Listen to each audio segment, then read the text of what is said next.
Holy Lord, I can see why everyone thought this was a great chapter for me to end the year on. There's certainly a lot of big introductions that are made in this chapter, and boy, I tell you, it really makes you see how big the world really is. One Piece, chapter 234. Please remember. Well, hello, my brothers and sisters of the Nerd Nation. I, as always, am Jim, here to bring you another chapter on the awesome and the epic and the tantalizing and just the frickin' awesome tale of One Piece. Here we are on chapter 234.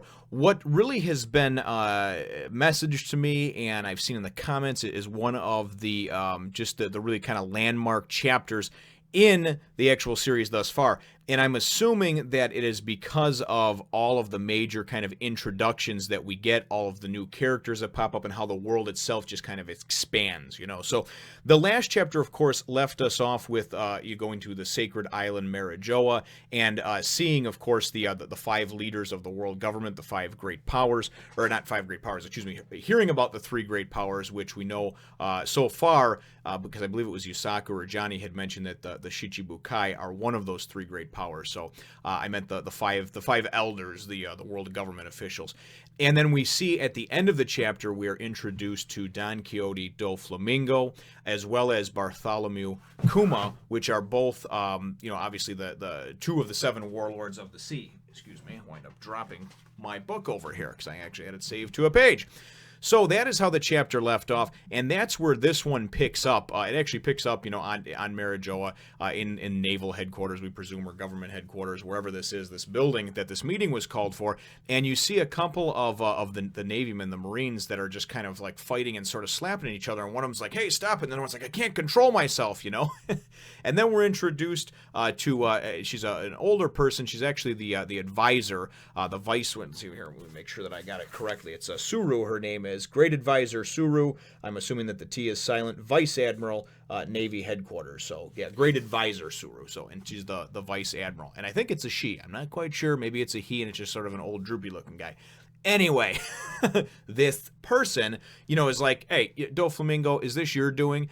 And he's like, "Be a good boy and cut it out." And you see Doflamingo with his big feathers and everything like that sitting over by the window with his leg kicked up and his little ballet slippers on. And apparently, whatever power he has, it has to do with puppeteering type manipulation, because he's kind of sitting over there playing with his fingers. And he's like, "Oh, really? Be a good boy, huh?" He's like, "Okay, yeah, what?" And get right to the point and end this meeting. And he goes and has them pull out their swords, like they're going to start clashing and kill each other. And then it's kind of cool because you get all of a sudden, man, the hammer goes down, and it's all of a sudden it's just like, "Stop your antics." And then boom, who walks in right over here but Buddha Sengoku, Admiral of the Fleet and the Supreme Commander of the Navy. So I'm assuming that we'll call him Admiral Sengoku, and hopefully I am pronouncing that right. I would think I am. But he kind of comes in, and he's just like, "What the hell is your deal? Did you come here to start a war?" Which I really liked. I thought it was pretty cool how he said that. And then he goes, "I should at least greet you. Welcome." And then he goes, "Sea scum." And he's talking, of course, to Doflamingo. And he's just like, "Oh, that's not nice." Then we go and we actually see here, and I'll hold this up in a sec. We got Don Quixote Doflamingo, Warlord of the Sea, former bounty of 340 million berries. And I'm thinking, holy shit, 340? Damn, And then we get Kuma over here, goes, "However, he's right on target." And it's Bartholomew Kuma, Warlord of the Sea, former bounty, 296 million berries. So holy shit between the two of these, man. Holy Christ on a cross. This is just crazy, man. I mean, if you look at their bounties between the two of them, you're looking at, over 500 million. But anyway, so they go and they go to sit down to have their little meeting. There's no reason to delay, no reason to wait any longer. And then we just kind of get some back and forth stuff. And as a matter of fact, he goes, "Let's just get going because this is more than I expected to show up anyway. Two of the six, right?" And then Doflamingo goes, "I wasn't even going to show up anyway, but things are going so well on the island, I was basically just bored." So then Sengoku goes and he says, "Well, that's not good. Pirates doing well, we can't have that, like that's definitely not a good thing, right?" And you can see that there's some jawing back and forth between these two. So I don't know if they're just, you know, it's one of those like they hate type things, or they have some kind of background, some kind of history together. But then Doflamingo goes and he says, "Oh, come on, isn't your name Buddha?" You know, which is obviously, you know, anybody who knows anything about religion, stuff like that, it certainly was, you know, it was all about peace and everybody doing well for themselves and enlightenment and all those sort of good things. So I definitely enjoyed that portion of it that, you know, that we got over there. So they get down to business over there. They're about to get down to business. And then all of a sudden we get who walks in but old Dracul Mihawk. And he walks in and he's like, "Oh, hey, am I late? Can I join this here?"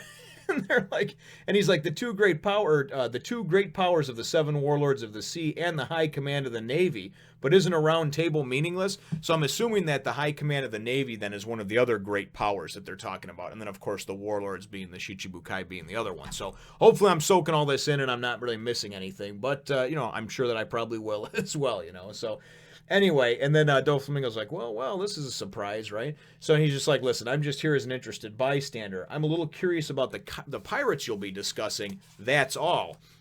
So then we go and we get this other guy that just appears out of the shadows and goes, then may I also join as an interested bystander as well? And I'm like, what the hell, you know? So, and they're like, who the devil are you? You know, this guy that just appears. And you got, you know, Kuma and even Doflamingo got these looks on their faces like, what the hell, you know? So anyway, and then he goes, "That's why I've come. Since Sir Crocodile is no longer a warlord of the sea, I thought you might be looking for someone to replace him for replacement." And then somebody says, you're Lafitte. Or actually, the Tsuru says, "You're Lafitte." And they go, "Oh, yeah, you know my name. I'm honored," right? Anyways, he's a former sheriff from the West Blue and was notorious for his brutality and I guess was subsequently banished. So at least that's what the word on the street here. So, and then he's like, "Oh, that's an old story, but never mind me.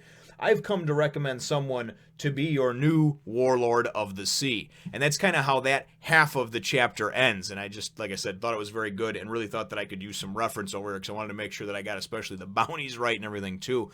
But just seeing some of these heavyweights being introduced and seeing how big the world is, definitely very cool. So then we'll go and we'll dive into the next half of the chapter here.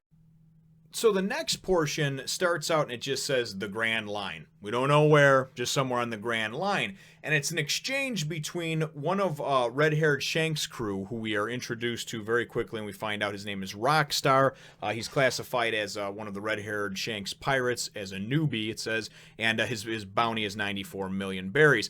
And he is talking to someone that we presume is from, well, we don't presume, we know that he's from Whitebeard's crew. He's been sent by Shanks with an important message to deliver to Whitebeard. So he's talking to one of Whitebeard's crewmen, one of his underlings, and he's talking to him and he says, I'm here, I brought this, you know, personally to, you know, to bring to Whitebeard. It's from my boss, you know, Captain Red-Haired Shanks, and this and that, you know. And then he goes and he kind of gives the whole, "You may have heard of me, my name is Rockstar, blah, blah." And the other guy says, "No, you know, I can't say that I have."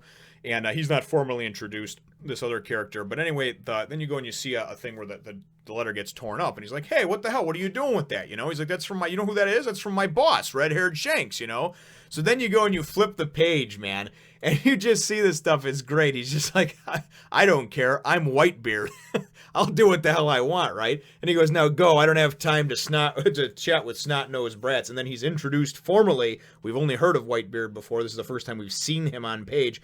Edward Newgate, the great pirate Whitebeard, the strongest man in the world. And this dude just looks like, I don't think this was a proportion thing that was screwed up by Oda in his drawing. This dude just looks like he's fucking humongous, man. So I don't know if this guy is even, like, supposed to be classified as human, but he looks like he's freaking 15 feet tall, you know? And I just thought it was pretty cool. So he's just like, so he just winds up telling him, which I think was great. He's just like, "You know what? You tell Shanks if he wants to talk to me, he can come here and bring a good bottle of booze with him as well, right?" I don't have to take freaking, it's one of his snot-nosed, but I'm not going to, he's basically, it's like, I think it's like a respect thing with him. I'm not going to take a note that was delivered from one of his underlings. Tell him to come here himself, right?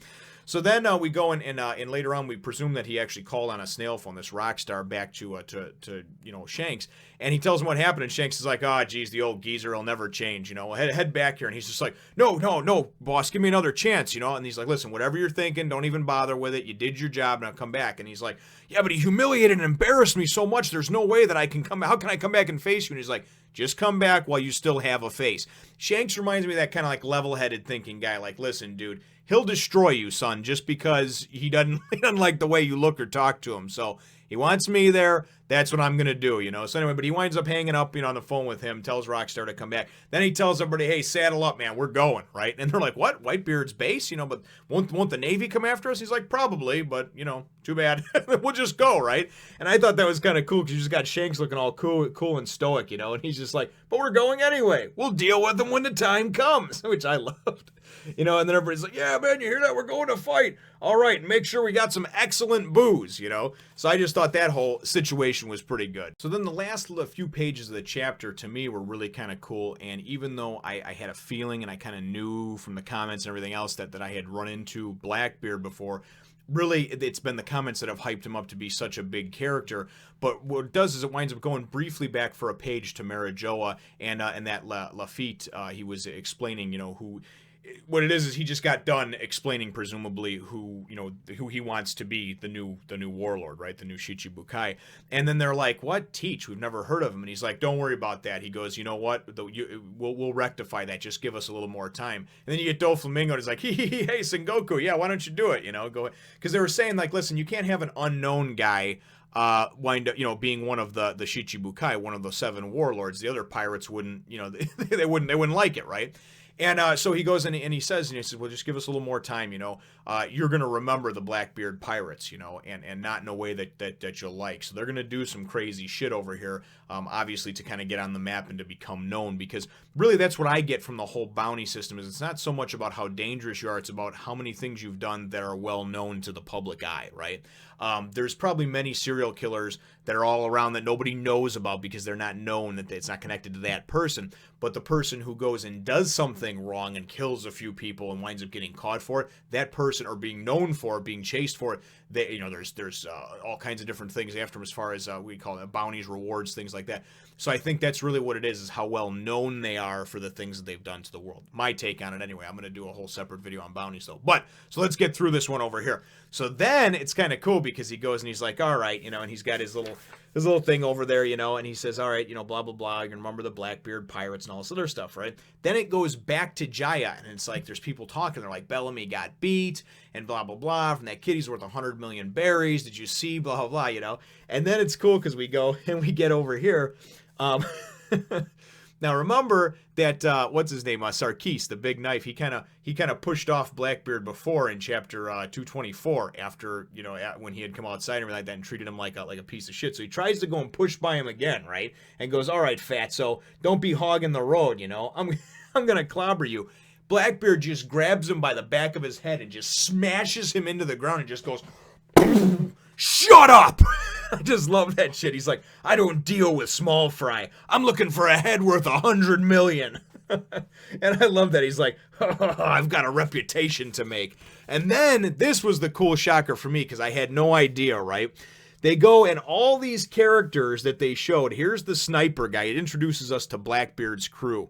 And the sniper and his crew is, let's see here. What is this guy? Van Ogre? Supersonic Van Ogre, sharpshooter. He's the guy that we saw as they were approaching Jaya who had put a couple bullets in those pigeons and we just sort of saw. Here's the grappler guy that we saw. They were talking about how he beats people, doesn't even have a bounty on his head.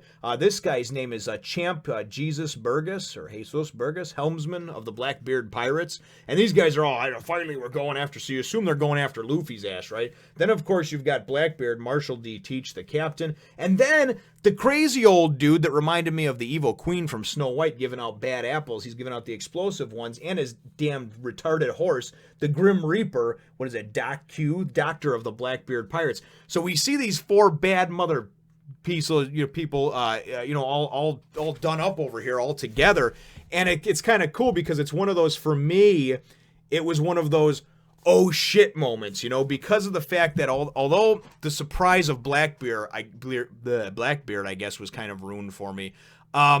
It was so cool to go and to see these other guys who I just thought were at the time were just like these weird ruffians trying to illustrate how just ass backwards this town was and how it was just crazy and run amok with pirates and brigands and people that would slit your throat for $1 type of thing. And it turns out those are the other guys that are in his crew.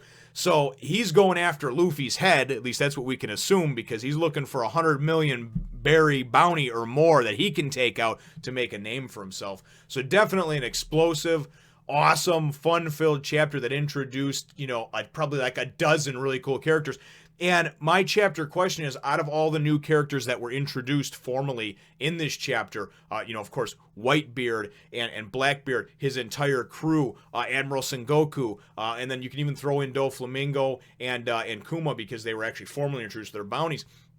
What was your favorite introduction? What is your favorite character that was introduced in this particular chapter? Leave your answer to that question, brothers and sisters, in the comments down below. Feel free to hit the thumbs up, the like button if you should think that I deserve it, and subscribe if you haven't done so already.